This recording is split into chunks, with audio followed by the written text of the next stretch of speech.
Hello everyone, welcome to Uttam's academy turning point Kadapa.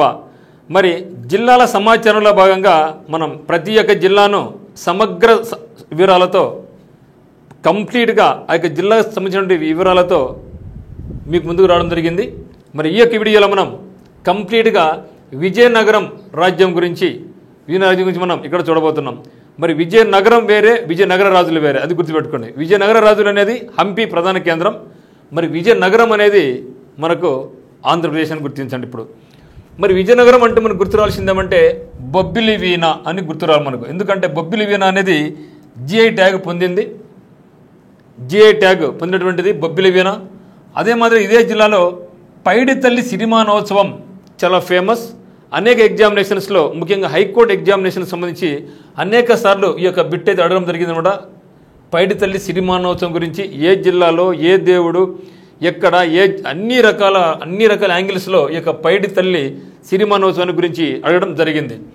అదే మాదిరిగా మరి బొబ్బిలి యుద్ధం కూడా ఇక్కడే జరిగింది. బొబ్బిలి వీణ మాదిరే బొబ్బిలి యుద్ధం గుర్తుపెట్టుకోవాలి. ఇక్కడ మనం బొబ్బిలి యుద్ధం కూడా ఇక్కడే జరిగింది. బొబ్బిలి యుద్ధం ఎవరికి జరిగింది, మరి బొబ్బిలి యుద్ధంలో ప్రముఖమైన వ్యక్తులు ఎవరున్నారు, ఇవన్నీ కూడా మనం కంప్లీట్ ఇక్కడ చూస్తాం. అదే మాదిరి ఇక్కడ రామతీర్థం మరియు దంతపురి అనేటివి కూడా బౌద్ధ క్షేత్రాలు, ఇవి కూడా చాలా ఇంపార్టెంట్. వీటితో కూడా ఇంకా చాలా ఉన్నాయి. రామతీర్థం అండ్ దంతపురి యొక్క స్థలాల గురించి మనం కంప్లీట్గా నేర్చుకోవాలి. అదే మాదిరిగా భోగాపురం అంటే గ్రీన్ఫీల్డ్ ఎయిర్పోర్ట్ అనేది ఇటీవల కాలంలో ఇక్కడ మనం ఏర్పాటు చేసుకోబోతున్నాం.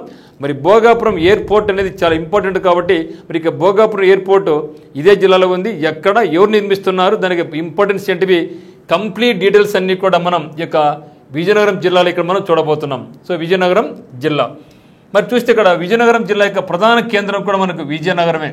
ఓకే, సో విజయనగరం ప్రధాన కేంద్రంగా విజయనగరం జిల్లా ఏర్పాటు కాబడింది.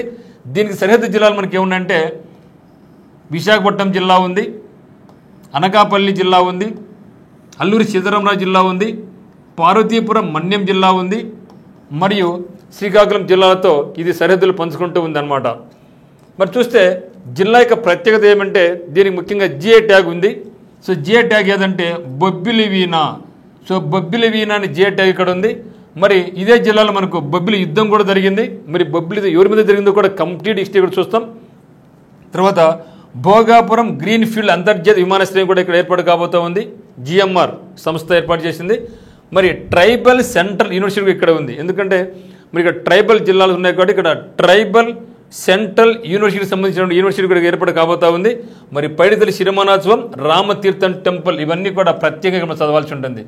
మరి ఇదే జిల్లాలో ముఖ్యమైన నదులు చూసినట్టయితే, సో ముఖ్యమైన నదులు చూసినట్టయితే మనకు నాగావళి, ఓకే, సువర్ణముఖి, వేగావతి, గోస్తాని, చంపావతి, గోముఖి అనే నదులు ఇక్కడ చాలా ముఖ్యంగా ఉంటాయి. మరి నాగావళి, సువర్ణముఖి, వేగావతి, గోస్తాని, చంపావతి, గోముఖి. ఇక్కడ చూస్తే ఇక్కడ మ్యాక్సిమం అన్నీ కూడా ముఖ్యం ఉన్నాయి. ఇక్కడ సువర్ణముఖి ఉంది. మరి మనం తిరుపతి జిల్లాల గురించి చూసినప్పుడు మనకు స్వర్ణముఖి చూడడం జరిగింది. సో స్వర్ణముఖి రివర్, ఇది వచ్చేసి సువర్ణముఖి రివర్. సో స్వర్ణముఖి అనే రివర్ తిరుపతి జిల్లా, శ్రీకాళహస్తి అయినా తిరుపతి అయినా ఈ రెండు కూడా జిల్లాలో స్వర్ణముఖి నది ఒడ్డున ఉన్నాయి. స్వర్ణముఖి నది ఒడ్డున ఉన్నాయి. కానీ ఇది వచ్చేసి ఇది సువర్ణముఖి. సో అది వేరే, ఈ నది వేరే మీరు భావించండి.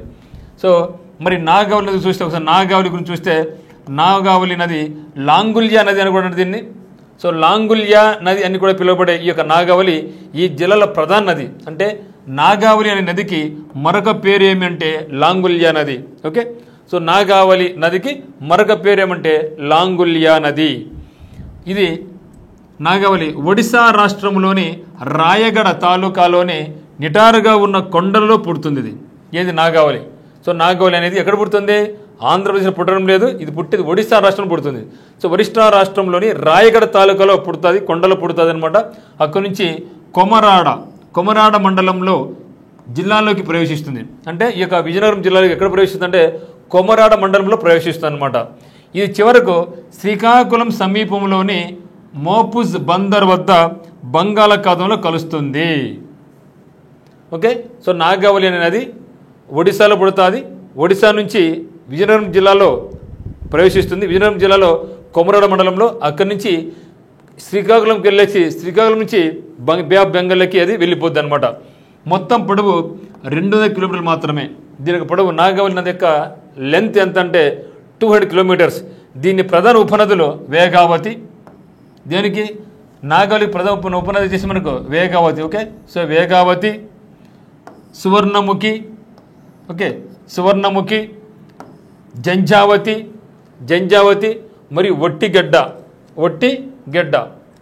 నెక్స్ట్ చూస్తే మనకు గోస్తాని రివర్, ఇక్కడ గోస్తాని చూద్దాం. ఎందుకంటే ఈ సువర్ణముఖి అయినా వేగావతి ఈ రెండు కూడా నాగలి ఉపనదులు. నెక్స్ట్ గోస్తాని చూద్దాం, ఇది కూడా చాలా ప్రాముఖ్యమైనటువంటిది. ఈ నది ప్రసిద్ధ బొర్రా గుహలలో చూసింది. మనం చూసాం ఆల్రెడీగా అల్లూరి సీతారామరాజు జిల్లాలో చూసినాం. సో అల్లూరి సీతారామరాజు జిల్లాలో Borra caves. So Borra caves ఎక్కడ పుట్టినాయి, ఎక్కడున్నాయి? దానికి ప్రధానమే Gosthani river. So Gosthani రివర్ని base చేసుకొని ఈ యొక్క బొర్రా గుహలు ఏర్పడుకోవడం జరిగింది. సో బొర్రా గుహల నుండి కొన్ని కిలోమీటర్ల దూరంలో ఉన్న శృంగవరపు కోటలోని అనంతగిరి అటవీ ప్రాంతంలో ఉద్భవించి జామి మండలం గుండా వెళ్ళిన తర్వాత ఇది విశాఖపట్నం జిల్లాలోకి ప్రవేశిస్తుంది. అంటే గోస్త్ అనేది పుట్టేది ఆంధ్రప్రదేశ్లోని అల్లూరి సీతారామరాజు జిల్లా పుడుతుంది. ఆ తర్వాత ఏం చేస్తుంది, విశాఖపట్నంలోకి ఎంటర్ అవుతుంది అనమాట. స్థానిక సాంప్రదాయం ప్రకారం గుహలలో లోతుగా ఒక శివలింగం ఉంది. దానిపైన ఒక ఆవు విగ్రహం ఉంది. మరి యొక్క ఆవు పొదుగు నుండి నీరు వచ్చి శివలింగంపై పడి నది రూపంలో కిందకు ప్రవహిస్తుంది. అందుకని ఈ నదిని ఆవు పొదుగు నుండి ప్రారంభమైంది కాబట్టి దీనికి గోస్తని అంటారు. గోవు నుంచి గోస్తని రివర్ అంటారు. నెక్స్ట్ వచ్చేసి ముఖ్యమైనది సువర్ణముఖి నది. స్వర్ణముఖి వేరే ఓకే. సువర్ణముఖి అనేది మనకు ప్రధానంగా విజయనగరం జిల్లాలో ఉంది. స్వర్ణముఖి అనేది ఇది శ్రీకాళహస్తి, తిరుపతి ఈ రెండు పట్టణాలు కూడా స్వర్ణముఖి నది ఒడ్డున ఉన్నాయి. మరి ఇక సువర్ణముఖి నది సాలూరు కొండల్లో జన్మించి తూర్పు దిశగా ప్రవహించి చివరకు శ్రీకాకుళం జిల్లాలోని పాలకొండ మండలంలో నాగవలి నదిలో కలుస్తుంది. అంటే నాగవలికి ఇది ఉపనది. ఇది ఎక్కువగా బొబ్బిలి ప్రాంతంలో ప్రవహిస్తుంది. బొబ్బిలి ఎక్కడుంది? విజయనగరం జిల్లాలో ఉంది. బొబ్బిలి అనేది విజయనగరం జిల్లాలో ఉందన్నమాట. మరి ఈ యొక్క జిల్లా యొక్క ప్రత్యేకత ఏమంటే బొబ్బిలి వీణ, బొబ్బిలి యుద్ధం. సో బొబ్బిలి వీణ, దీన్నే మనం సరస్వతి వీణ అని కూడా అంటారు. సరస్వతి వీణ తయారీకి బొబ్బిలి ప్రసిద్ధి. విజయనగరమును పూర్వం విజయ గజపతి నగరే పిలిచేవారు. దీనికి పూర్వ పేరు ఏమంటే విజయ గజపతి నగరంగా పిలిచేవారు. విజయనగర సామ్రాజ్య సంస్థానాన్ని పూసపాటి వంశం వారు పరిపాలించారు. ఇది కూడా మనకు చాలా ఇంపార్టెంట్. ఏ వంశం వాళ్ళు అంటే పూసపాటి వంశం వాళ్ళు ఈ యొక్క విజయనగరం సంస్థానాన్ని పరిపాలించారు. నెక్స్ట్ చూస్తే బొబ్బిలి వీణ, మీకు చాలా ఇంపార్టెంట్. మనకు ఇది జిఐ ట్యాగ్ పొందినటువంటిది, జిఐ ట్యాగ్. మరి Bobbili veena also known as the Saraswati veena. Bobbili వీణకు మరొక పేరు Saraswati veena. Is a large plucked string instrument. Okay, strings ఉంటాయి. Instrument used in Carnatic classical music. Carnatic మ్యూజిక్లో ఉపయోగిస్తారు. హిందుస్థానీ మ్యూజిక్, కర్ణాటక మ్యూజిక్ ఉంది. కర్ణాటక మ్యూజిక్లో ఉపయోగించే మెయిన్ ఇన్స్ట్రుమెంట్ ఏదంటే బొబ్బిలి వీణ అనమాట. ఇది these veenas are made from a single piece of jack wood. ఇది చాలా ఇంపార్టెంట్ మిత్రమా. ఈ యొక్క బొబ్బిలి వీణను ఏ వుడ్తో తయారు చేస్తారంటే జాక్ వుడ్. అంటే ఎకండి వీణ అనుకుంటారు దీన్ని. ఎకండి వీణ లేక జాక్ వుడ్ అనే దాంతో ఈ యొక్క బొబ్బిలి వీణను తయారు చేయడం జరుగుతుంది. నెక్స్ట్ చూస్తే బొబ్బిలి రాజ్యంలో వీణను సర్వసిద్ధి సమాజ కళాకారులు సరఫరా చేసేవారు. ఈ కళాకారులు గొల్లపల్లికి చెందినవారు. ఎక్కడండి? గొల్లపల్లికి చెందినవారు. ఈ సంగీత వాయిద్యాన్ని తయారు చేసే కళాకారుల సంఘాన్ని బొబ్బిలి వీణ సాంప్రదాయం అంటే బొబ్బిలి వీణ సంఘం అని కూడా పిలుస్తారన్నమాట. 2012వ సంవత్సరంలో బొబ్బిలి వీణకు జిఐ ట్యాగ్ లభించింది. ఇది మనకు చాలా ఇంపార్టెంట్. ఒక రాష్ట్రంలో ఒక జిల్లాలో ఇక జిఐ ట్యాగ్ వచ్చిందంటే ఖచ్చితంగా దాని గురించి మనం ప్రత్యేకంగా చదవాలి. 2012వ సంవత్సరంలో బొబ్బిలి వీణకు జిఐ ట్యాగ్ లభించింది. అంటే జియోగ్రఫికల్ ఇండికేషన్ అని అంటాం. మరి బొబ్బిలి యుద్ధం. సో ఆంధ్రప్రదేశ్ అంటే మనకు గుర్తుకొచ్చేది రెండు యుద్ధాలండి. ఒకటి బొబ్బిలి యుద్ధం, రెండోది పల్నాటి యుద్ధం. బొబ్బిలి యుద్ధం, పల్నాటి యుద్ధం. మరి పల్నాటి యుద్ధం అనేది పల్నాడు. సో పల్నాడు యుద్ధాన్ని మనం ఏమంటాం? ఆంధ్ర మహాభారత యుద్ధం అంటాం. ఎందుకంటే మహాభారత యుద్ధానికి ఈ యొక్క పల్నాడు యుద్ధానికి చాలా దగ్గర సంబంధాలు ఉన్నాయి. అన్నదమ్ముల మధ్య యుద్ధం జరిగింది మహాభారతంలో. ఇక్కడ కూడా సేమ్ సిచ్యువేషన్. ఏది? పల్నాడు యుద్ధం. మరి బొబ్బిలి యుద్ధం. సో ఆంధ్రప్రదేశ్ అంటేనే బొబ్బిలి యుద్ధం మనకు చరిత్ర నిలిచిపోయింది. పల్నాడు యుద్ధం పౌరుషాలకు ప్రసిద్ధి ఈ రెండు యుద్ధాలు కూడా. సో బొబ్బిలి యుద్ధం. So battle of Bobbili. So జిల్లా చరిత్రలో ఒక ముఖ్యమైన ఘట్టం విజయనగరం మరియు బొబ్బిలి రాజుల మధ్య జరిగిన యుద్ధం. ఓకే, ఏ రాజు జరిగింది? ఇది విజయనగరం రాజులకు మరియు బొబ్బిలి రాజుల మధ్య యుద్ధం జరిగింది. దీనినే బొబ్బిలి యుద్ధం అని కూడా అంటారు అనమాట. బొబ్బిలి యుద్ధం అంటారు. మరి ఎవరి ఆధ్వర్యంలో అంటే ఫ్రెంచ్ జనరల్ అయినటువంటి బుస్సీ సహాయంతో విజయనగరం రాజా మరియు బొబ్బిలి రాజా మధ్య 1757 జనవరి 24వ తేదీన ఈ యొక్క యుద్ధం జరిగింది. అడగచ్చనమాట బొబ్బిలి యుద్ధం ఎప్పుడు జరిగింది అని. ఓకే, సో బొబ్బిలి యుద్ధం ఎప్పుడు జరిగిందంటే 1757 జనవరి 24వ తేదీన ఈ యొక్క యుద్ధం జరిగింది అని భావించండి. ఓకే, ఫ్రెంచ్ జనరల్ బుస్సీ సహాయంతో విజయనగరం రాజా మరియు బొబ్బిలి రాజ్యాల మధ్య 1757 జనవరి 24వ తేదీన ఈ యొక్క యుద్ధం జరిగింది. బొబ్బిలి రాజులు విజయం సాధించారు. విజయనగర రాజులు ఎవరు సాధించింది ఇక్కడ? బొబ్బిలి రాజు విజయం సాధించారు. కానీ విజయనగర రాజులు ఫ్రెంచ్ జనరల్ బుస్సీ సహాయంతో ఈ యుద్ధంలో పాల్గొన్నారు. అంటే ఈ యొక్క విజయనగర రాజులకు ఫ్రెంచ్ జనరల్ బుస్సీ సహాయం చేయడం జరిగింది. సుమారు 270 సంవత్సరాల క్రితం 1757 జనవరి 24వ తేదీన బొబ్బిలి యుద్ధం జరిగితే ఒకవైపు 100 మంది సైన్యంతో బొబ్బిలి సంస్థానం, మరోవైపు 1000 మంది సైన్యం మరియు విజయనగరం సంస్థానంతో కలిసి ఫ్రెంచ్ సైన్యం ఒకరితో ఒకరు తలబడ్డ యుద్ధం అది. 1750 వరకు బొబ్బిలి విజయనగర రాజుల మధ్య చాలా సఖ్యత ఉండేది, కలిసిమెలిసి ఉండేవాళ్ళు. ఎంతవరకు? 1750 వరకు. మరి 1757 వచ్చిన తర్వాత వారిద్దరి మధ్య పచ్చగడ్డి వేచే మంట ఏర్పడింది అనమాట. అంటే ముఖ్యంగా అక్కడ నుండి వాటర్ సమస్యలు అయితేనేమి, అక్కడ నుండి భూ విధాలు అయితేనేమి వీళ్ళు బాగా వాటి మధ్య ఫైట్ చేయడం జరిగింది. ఆ సమయంలో బొబ్బిలి రాజుగా గోపాలకృష్ణ రంగారావు, విజయనగరం రాజుగా పూసపాటి పెద్ద విజయరామరాజు ఉండేవాళ్ళు అనమాట. మరి ఇక రాజ్యాల మధ్య ముఖ్యంగా ఎక్కడైనా సరే కదా నీళ్లు మరియు భూమి వంటి సహజ వివాదాల మధ్యనే ఇది జరిగింది యుద్ధం. బొబ్బిలి రాజులను ఎదుర్కోవడం విజయనగరం రాజులకు సాధ్యపడేది కాదు. ఎప్పుడైనా సరే ఇక బొబ్బిలిని ఎదుర్కోవాలంటే, ఎందుకు బొబ్బిలి అంటే మన తాండ్ర పాపరాడు గుర్తుకొస్తాం మనకు. ఇక బొబ్బిలి రాజుని ఎదుర్కోవాలంటే విజయనగరం వాళ్ళకు సాధ్యపడేది కాదనమాట. ఎప్పటికైనా సరే బొబ్బిలిని ఓడించి ఆ యొక్క సంస్థానాన్ని తమ అదును తీసుకోవాలనేది విజయనగర రాజుల యొక్క ప్రధాన ఉద్దేశం. అందువల్ల వాళ్ళు బుస్సీతో చేయి కలిపారనమాట. సో బుస్సీతో చేయి కలపాల్సి వచ్చిందనమాట.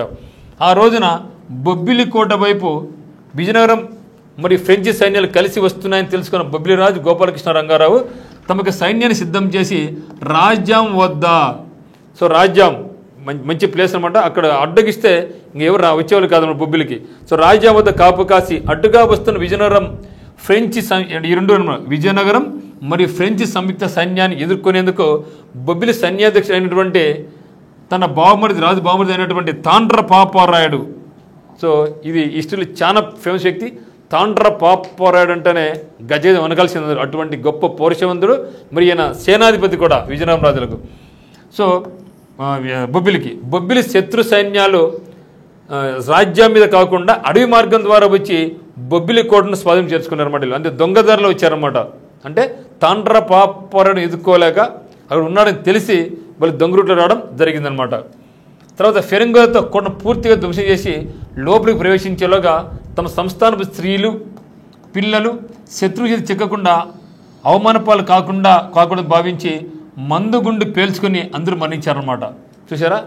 అంటే ఎట్లు వాళ్ళు ఈ యొక్క కోటను వశపరుచుకుంటే అక్కడ ఉన్నటువంటి స్త్రీల పిల్లలకు భంగం కలుగుతుంది అనేసి మొత్తం అక్కడ మందుగుండు ఉంటే మందుగుండు నిలబడేసి మొత్తం అందరూ పేల్చుకోవడం జరిగిందనమాట. మరి బొబ్బిలి రాజు కూడా ఏం చేశాడంటే తన కుమారుడిని కూడా చంపమని తన గురువుని ఆదేశించాడనమాట. అంటే కుమారుడు చంపుకోలేడు కదా, అందులో తన గురువుకి చెప్తానమాట, నా గురువును చంపేసేయంగా అనేసి. కానీ ఆ గురువు ఆ పని చేరకపోయినాడనమాట. రంగారావు కుమారుడు ఒక్కడే, ఆ తర్వాత మిగిలిన ఒక్కడే మిగిలినమాట. అంటే గురువుని ఆజ్ఞాపిస్తే గురువు చంపుకోకుండా ఆ యొక్క వదిలేశాడనమాట. కానీ చివరికి మిగిలింది కూడా ఆ ఒక్కడే మిగిలాడనమాట. ఆ తర్వాత ఏమిటంటే ఇది అటువంటి గొప్ప యుద్ధం అది. సో ఈ యొక్క యుద్ధం గురించి చెప్పినప్పుడు ఖచ్చితంగా నేర్చుకోవాల్సిందంటే తాండ్ర పాపారాయుడు గురించి నేర్చుకోవాలి. ఎందుకంటే పరాక్రమవంతుడు తాండ్ర పాపారాయుడు ఉన్నాడంటే ఏ ఒడైనా సరే ఈవెన్ బ్రిటిష్ సైన్యం కూడా గదితే వణికిలాడేదనమాట. సో బొబ్బిలి రాజు గోపాలకృష్ణ రంగారావు భార్య రాణి మల్లమ్మ సోదరుడే తాండ్ర పాపారాయుడు అనమాట. అంటే బావమరిది అవుతాడు. ఈయనది రాజ్యం. సో తాండ్ర పాపారాయుడు యొక్క ఊరు ఏదంటే రాజ్యం. బొబ్బిలి కోట నాశనం చేసిన విషయం తెలుసుకున్న తర్వాత దానికి కారణమైనటువంటి వారి పగ తీర్చుకుంటానని పాపారాయుడు శపథం చేసినాడు. ఎందుకంటే మన ఆవిడ రాజ్యంకి వచ్చి అంటే వాళ్ళు రాకోకుండా అక్కడ అడ్డగించాలని చూశాడు. కానీ వాళ్ళు రాజ్యం రాకోకుండా దొంగదారులు వచ్చేసి విజయనగర ఆ యొక్క సామ్రాజ్య బొబ్బిల సామ్రాజ్యాన్ని నాశనం చేసినారనమాట. కోట పూర్తిగా ధ్వంసం చేసినారు. ఈ విషయం తెలిసిన తర్వాత తెలిసింది తాండ్రపాపరెడ్డికి అప్పుడే శబ్దం చేసినాడు, ఎట్లయినా సరే మా సామ్రాజ్యాన్ని కుప్ప కూల్చినారో వాళ్ళు చంపకుండా వదిలిపెట్టాను అనేసి శబ్దం చేసినటువంటి గొప్ప పరాక్రమవంతుడు తాండ్రపాపరాయుడు. మరి ఏమైందంటే యుద్ధం ముగిసిన 3వ రాత్రి తాండ్రపాపరాయుడు తన సైన్యం కళ్ళుగప్పి కళ్ళుగప్పి విజయరామరాజు శిబిరం ప్రవేశించి తన బాధ్యత విజయరామరాజు చంపి తర్వాత తనకు తాను పొడుచుని మరణించాడు అనమాట. చూసారా, అంటే బుస్సీతో చేతులు కలిపాడు వీడు. ఎవరు? విజయరామరాజు. తెలుసుకున్నాడు. 3వ రోజు వెళ్ళి తనకి శిబిరానికి ప్రవేశించి ఆ యొక్క విజయరామరాజును పొడిసి చంపేసి నిర్ధారించిన తర్వాత తను కూడా చనిపోయినాడు అన్నమాట. పొడుచుని చచ్చిపోతాడు. అప్పటికే ఫ్రెంచ్ వాడు బుష్ ఏం చేశాడు, తాండ్రపాపరాయుడు వస్తాను తెలిసి అతను పారిపోయినాడు అనమాట. వచ్చిన కూడా చంపేసనేసి అతను పారిపోయినాడు. అక్కడ ఉన్నటువంటి విజయరామరాజును మాత్రం పొడిచి చంపేసి చివరికి తాండ్రపాపరాయుడు తను పొడుచుకొని చనిపోవడం జరిగింది. అటువంటి గొప్ప పరాక్రమవంతుడే తాండ్రపాపరాయుడు. అనంతర కాలంలో బొబ్బిలి యుద్ధంలో మిగిలిన బొబ్బిలి రాజుగాకు ఒకడు మిగిలాడు కదంగా. సో అప్పుడు బుష్ ఏం చేశాడంటే ఇతను పరాక్రమవంతుడు కాబట్టి ఇటువంటి గొప్ప వాళ్ళు కాబట్టి అనేసి మిగిలినటువంటి ఆ యొక్క ఒక్క వ్యక్తికి పట్టాభిషేకం చేయడం జరుగుతుందన్నమాట. మరి పైడి తల్లి సిరిమానోత్సవం ఇది చాలా జాగ్రత్తగా గమనించాలి. చాలా ఇంపార్టెంట్ అనేది పైడి తల్లి సిరిమానోత్సవం. ఇది కూడా బొబ్బిలి యుద్ధానికి దగ్గర సంబంధం కలిగి ఉండేదే. సో పైడి తల్లి సిరిమానోత్సవం ఇది ముఖ్యంగా ఉత్తరాంధ్ర ప్రజల ఆరాధ్య దైవం పైడి తల్లి సిరిమాన ఉత్సవాలు ఎక్కడ జరుగుతాయంటే విజయనగరం జరుగుతాయి. దాదాపు 260 సంవత్సరాల 260 ఏళ్ళ చరిత్ర కలిగిన ఈ యొక్క ఉత్సవం నెల రోజుల పాటు జరుగుతుంది. ఎప్పుడు జరుగుతుందంటే ఇది ముఖ్యంగా అశ్వయుజ మాసంలో. ఇది కూడా ఇంపార్టెంట్ మిత్రమా. అశ్వయుజ మాసంలో విజయదశమి మరుసటి రోజు సోమవారం తోలెల్ల ఉత్సవంను, మంగళవారం వచ్చేసి సిరిమానోత్సవం జరుగుతుంది. ఏం చెప్తున్నాడు? అశ్వయుజ మాసంలో విజయదశమి మరుసటి రోజు సోమవారం తోలెల్ల ఉత్సవం జరుగుతుంది. మంగళవారం వచ్చేసి సిరిమానోత్సవం జరుగుతుంది. ఈ బిట్టు కూడా ఇంతకుముందు ఏపీ హైకోర్టులో అడగడం జరిగింది బిట్టును. పైడి తల్లి విజయనగరం పట్టణానికి గ్రామ దేవత.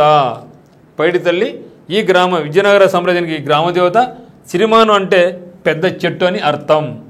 మరి ఒకసారి దీని వివరాలు చూస్తే పైడి తల్లి సిరిమానోత్సవాలు ఈ ఉత్సవాలు ఉత్తరాంధ్ర ప్రజల ఆరాధ్య దైవం. విజయనగరం జిల్లాలో ఉంది. 260 years చరిత్ర ఉంది. ఈ ఉత్సవం నెలపాటు జరుగుతుంది. మహిళలు ప్రతిరోజు ఘటాలు నెత్తిన పెట్టుకొని అమ్మకు నివేదన సమర్పిస్తారు. మరియు అశ్వయుజ మాసంలో విజయదశమి మరుసటి సోమవారం తోలెల్ల ఉత్సవం, మంగళవారం సిరిమానోత్సవం నిర్వహిస్తారనమాట. ఏం చెప్తున్నా ఇక్కడ? అశ్వయుజ మాసంలో విజయదశమి మరుసటి సోమవారం తోలెల్ల ఉత్సవం, మంగళవారం సిరిమానోత్సవం నిర్వహిస్తారు. మరియు సిరిమానోత్సవం తిలకించడానికి దాదాపు 5 లక్షల మంది భక్తులు వస్తారు. ఏం చెప్తున్నాడు? సిరిమానోత్సవం తిలకించడానికి దాదాపు 5 లక్షల మంది భక్తులు ఇక్కడకు వస్తారనమాట. చూస్తే ఇక్కడ సిరిమాను 55 అడుగుల నుండి 60 అడుగుల పొడవు ఉంటుంది. ఏం చెప్తున్నా ఇక్కడ? సిరిమాను 55 అడుగుల ఎత్తు నుండి 60 అడుగుల ఎత్తు పొడవు ఉంటుంది. దాని చివరి భాగంలో ఇరుసు బిగించి పీటను ఏర్పాటు చేస్తారు. ఆ పీటపై ఆలయ ప్రధాన పూజారి కూర్చుంటాడు. మరి ఇక్కడ చండీయగం పూర్ణాహుతులతో పైడి తల్లి అమ్మవారు జాతర ముగుస్తుంది. ఇది దీని యొక్క నేపథ్యం. సో కంపల్సరీ నేర్చుకోవాల్సింది ఏమంటే ఈ యొక్క తాండ్రపాపరాయుడు బొబ్బిలితో ఎప్పుడు జరిగింది, ఫ్రెంచ్ సైన్యానికి అధ్యక్ష ఎవరు వహించినారు, ఎవరే కలుసుకున్నారు, రాజ్యం ఎక్కడుంది, తాండ్రపాపరాయుడు ఎవరు, తర్వాత పైడి తల్లి సిరిమానోత్సవం అంటే ఏమి, పైడి తల్లి అంటే ఏమి, ఒక పెద్ద చెట్టు, ఏ జిల్లాలో ఎన్ని చరిత్ర ఉంది, ఇవన్నీ కూడా మనం ఇక్కడ నేర్చుకోవాల్సి ఉంటుంది.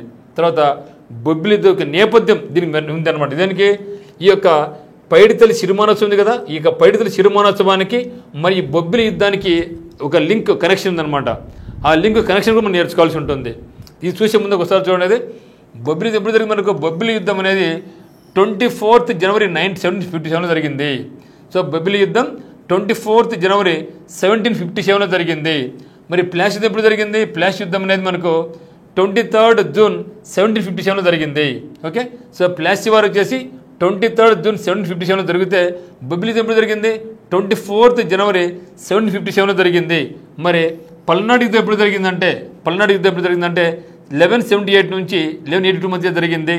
మరి సిపాయి మీటింగ్ ఒకసారి చూడండి, అంటే సిపాయి తిరుగుబాటు అని ఎప్పుడు జరిగిందంటే మనకు 10/5/1857 అంటే ఇది వచ్చేసి ప్లాసీ వార్ వచ్చేసి 1757, బొబ్బిలి యుద్ధం కూడా ఎప్పుడు 1757 అంటే ప్లాసీ వార్ జరిగినప్పుడు మనకు బొబ్బిలి యుద్ధం కూడా జరిగింది. ఆ తర్వాత 100 ఏళ్లకు సిపాయిల తిరుగుబాటు జరిగింది. అంటే ఒకసారి చూస్తే ఈ యొక్క యుద్ధాల్లో మొట్టమొదటి జరిగింది ఏదంటే పల్నాటి యుద్ధం, పల్నాటి పౌరుషం అని కూడా అంటూ ఉంటారు. మరి సిరిమానోత్సవానికి బొబ్బిలి యుద్ధానికి మధ్య లింక్ ఏముందంటే విజయనగరం రాజు పూసపాటి విజయ రామ గజపతి రాజు సోదరే పైడి తల్లి.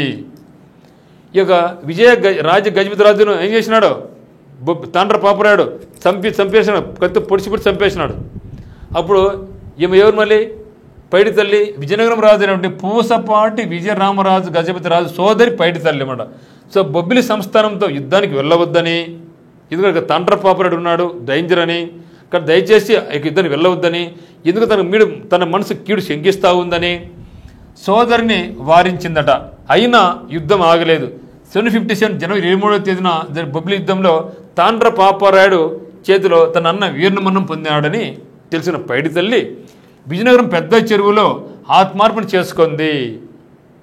చూసారా, అంటే యుద్ధం ఈ యొక్క విజయనగర రాజులు ఏం చేశారు, ఫ్రెంచ్ సైన్యం బుషితో చేతులు కలిపినారు. ఎట్లా సరే బొబ్బిలి మీద విజయం సాధన చూసినారు. అప్పుడు ఈ యొక్క పైడి తల్లి చెప్పిందంట తన అన్నకు, దయచేసి వెళ్ళొద్దు, ఇక్కడ తాండ్ర పాపరాడు ఉన్నాడు, నా మనసు కీడు శంకిస్తూ ఉంది అని. అయినా కూడా ఎందుకు వెళ్ళాడు యుద్ధానికి. యుద్ధం గెలిచినారు కానీ తర్వాత తాండ్ర పాపరాడు తన అన్న చంపి పడేసినాడు. తర్వాత ఏం చేసిందమ్మా, పైడి తల్లి ఏం చేసిందంటే ఆ మాట తన అన్న తనమని తెలిసి పెద్ద చెరువులో ఆత్మార్పణ చేసుకుంది. సేవకుడైన తన పతివాడ అప్పల నాయుడికి కలలో కనిపించి ఆమె చెప్పిన ప్రకారం ఆ చెరువులో జాలలతో వెతికిస్తే విగ్రహం దొరికింది. అక్కడే గుడి కట్టించి ప్రతిష్ఠించారు అని మనకు ఇది చెబుతారనమాట. తర్వాత రామతీర్థం, ఇది చాలా ఫేమస్ టెంపుల్. రామతీర్థం చాలా ఫేమస్ అనమాట. రామతీర్థం ఇది ప్రాచీన బౌద్ధ జైన మత కేంద్రం. ఓకే, సో రామతీర్థం అనేది మనకు ప్రాచీన బౌద్ధ జైన మత కేంద్రం. ఓకే, మరి ఈ యొక్క ఆలయం ఆలయం 3వ శతాబ్దానికి చెందింది. ఈ ఆలయం 3వ శతాబ్దానికి చెందింది. ఇది బావికొండ కొండలపై ఉంది. భాస్కర సరస్సు మరియు నీలాచలం కొండల మధ్య ఉన్న కొండ కింద చంపానది ప్రవహిస్తుంది. ఈ ఆలయంలోని విగ్రహాలను పాండవులు 12 సంవత్సరాల వనవాస కాలంలో ప్రతిష్ఠించారని నమ్ముతారనమాట. ఓకే, రామతీర్థం చాలా సమయం వార్తలు కూడా వస్తూ ఉంటుందన్నమాట.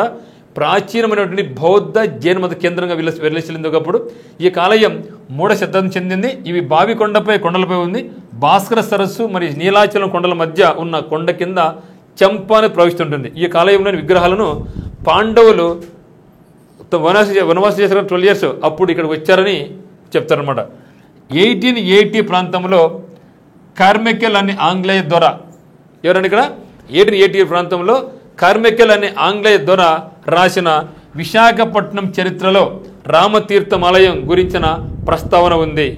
బోడికొండ, దుర్గకొండల మీద జైన శిథిలాలు ఉన్నాయి. నెక్స్ట్ సంఘం, ఇది కూడా చాలా ఇంపార్టెంట్ అండి. సంఘం అంటే తెలుసు మనకు, కలయిక. సంఘం అంటే ఏమి, సంఘం వంగర మండలానికి చెందిన ఒక గ్రామం. ఓకే, సంఘం అనేది సంఘం అనేది వంగర మండలానికి చెందినటువంటి ఒక గ్రామం. ఇక్కడ నాగావళి, సువర్ణముఖి మరియు వేగవతి నదులు ఇక్కడ సంగమిస్తాయి. చూసారా, గంగా, యమున, సరస్వతి ఎట్లనో ఇక్కడ ఒక 3 నదులైనటువంటి నాగావళి, సువర్ణముఖి మరియు వేగావతి నదులు ఇక్కడ సంగమిస్తాయి అన్నమాట. అందుకే అది అలహాబాద్లో ప్రసిద్ధి చెందిన త్రివేణి సంగమం వంటి ప్రాముఖ్యత గురించి గలది. ఇక్కడ ఉన్న సంగమేశ్వర ఆలయం 5 లింగ క్షేత్రాలలో ఒకటి. మహాశివరాత్రి రోజున ఇక్కడికి వేలాది మంది భక్తులు వస్తారు. ఓకే, సంఘం. తర్వాత మనకు దంతపురి. సో దంతపురి అనేది మనకు బౌద్ధ స్తూపాలకు ప్రసిద్ధి. దంతపురి అంటే బౌద్ధ స్తూపాలు. మరి దంతపురి ఆముదాల వలస సమీపంలోని చారిత్రక ప్రదేశం. ఇక్కడ పురాతన బౌద్ధ స్తూపం ఉంది. ఇది మనకి చాలా ఇంపార్టెంట్ మిత్రమా. దంతపురి ఎక్కడైనా సరే బౌద్ధ స్తూపాలు వచ్చినాయంటే మనం ఖచ్చితంగా ఒకటి మనం నేర్చుకోవాలా. దంతపురి ఆముదాల వలస సమీపంలోని చారిత్రక ప్రదేశం. ఇక్కడ పురాతన బౌద్ధ స్తూపం ఉంది. ఇది బుద్ధ జ్ఞానదంతపురిగా పిలువబడుతుంది. పురాతత్వ శాస్త్రవేత్తలు ఇక్కడ ఇటుకలు, కుండలు, టెర్రాకోడ పాత్రలు, గాజులు, రాతి, ఇనుప వస్తువులను కనుగొన్నారు. క్రీస్తుపూర్వం 261లో కళింగ యుద్ధం తర్వాత ఇక ప్రాంతం బౌద్ధ ప్రదేశం మారింది. ఓకే, కళింగ యుద్ధం ఎప్పుడు జరిగింది మనకు? క్రీస్తుపూర్వం 261 జరిగింది కళింగ యుద్ధం. ఓకే, దంతపురి ఆముదాల వలస సమీపంలోని చారిత్రక ప్రదేశం. ఇక్కడ పురాతన బౌద్ధ స్తూపం ఉంది. ఇది బుద్ధ జ్ఞాన దంతపురిగా పిలువబడుతుంది. పురాతత్వ శాస్త్రవేత్తలు ఇక్కడ ఇటుకలు, కుండలు, టెర్రాకోడ పాత్రలు, గాజులు, రాతి, ఇనుప వస్తువులు ఇక్కడ కనుగొన్నారు. అంటే క్రీస్తుపూర్వం 261 సంవత్సరంలో కళింగ యుద్ధం తర్వాత ఈ ప్రాంతం బౌద్ధ క్షేత్రంగా ప్రసిద్ధి చెందిందనమాట. మరి చూస్తే ఈ ప్రాంతాన్ని కళింగరాజులు తమ మత రాజధానిగా భావించేవాళ్ళు. కళింగరాజులు, ఒడిశా కళింగరాజులు తమ మత రాజధానిగా భావించేవారు. బుద్ధుని నిర్యాణం తర్వాత అతని జ్ఞానదంతం అర్హకేరుతేరుడు ద్వారా కళింగరాజు అయినటువంటి బ్రహ్మదత్తుడికి అందజేయబడింది. బ్రహ్మదత్తుడు ఈ దంతమును భూస్థాపితం చేసి దానిపై ఒక స్తూపమును నిర్మించాడని ప్రతీతి. ఈ ప్రాంతంలో బుద్ధుని జ్ఞానదంతం ఉన్నందున దంతపురి లేదా దంత వర్పు కోటగా ఇది పిలువబడుతూ ఉందన్నమాట. Next Bhogapuram greenfield airport. ఇది లేటెస్ట్గా గ్రీన్ఫీల్డ్ ఎయిర్పోర్ట్గా మనకు గుర్తింపడుతూ ఉంది. జిఎంఆర్ గ్రంథి మల్లికార్జునరావు కదా, ఈయన ఇక్కడ వ్యాసే కాబట్టి ఈ యొక్క గ్రీన్ ఎయిర్పోర్ట్ కూడా ఈయన నిర్మిస్తున్నారన్నమాట. మరి భోగాపురం గ్రీన్ఫీల్డ్ ఎయిర్పోర్ట్ ఇది ఇంటర్నేషనల్ ఎయిర్పోర్ట్. ఈ ఇంటర్నేషనల్ ఎయిర్పోర్ట్ను జిఎంఆర్ సంస్థ నిర్మిస్తోంది. హైదరాబాద్ ఇంటర్నేషనల్ ఎయిర్పోర్ట్ కూడా నిర్మించింది ఈ సంస్థనే. ఈ విమానాశ్రయానికి అల్లూరి సీతారామరాజుని పేరు పెట్టడం జరిగింది. మరి కర్నూలు ఎయిర్పోర్ట్కి ఏం పెట్టాం మనం? ఉయ్యాలవాడ నరసింహారెడ్డి పేరు పెట్టడం జరిగింది. ఉయ్యాలవాడ నరసింహారెడ్డి. అదే మాదిరిగా ఈ యొక్క భోగాపురం గ్రీన్ఫీల్డ్ ఎయిర్పోర్ట్ను కూడా అఫీషియల్గా అల్లూరి సీతారామరాజు ఎయిర్పోర్ట్గా పేరు పెట్టడం జరిగింది. ఉత్తరాంధ్రలోని అన్ని జిల్లాలను అనుసంధానిస్తూ రోడ్డు వ్యవస్థను ఇక్కడ ఏర్పాటు చేశారు. ఓకే, నెక్స్ట్ జిఎంఆర్ సంస్థ అధిపతి గ్రంథి మల్లికార్జునరావు స్వస్థలం విజయనగరమే కావడం గమనార్హం. ఓకే మిత్రం, అది దర్శవాల్. సో ఇది మనకు జిల్లాల సమాచారంలో భాగంగా మనకు ఉన్నటువంటిది. మరి ఇవన్నీ కూడా మీరు ఇంపార్టెంట్ పాయింట్స్ కూడా నోట్ చేసుకొని గుర్తు కోసం మళ్ళీ రివిజన్ చేసుకుంటూ పోతూ ఉంటే ఖచ్చితంగా మనందరూ కూడా ఇవి చాలా యూస్ఫుల్ అవుతుంది. So thank you.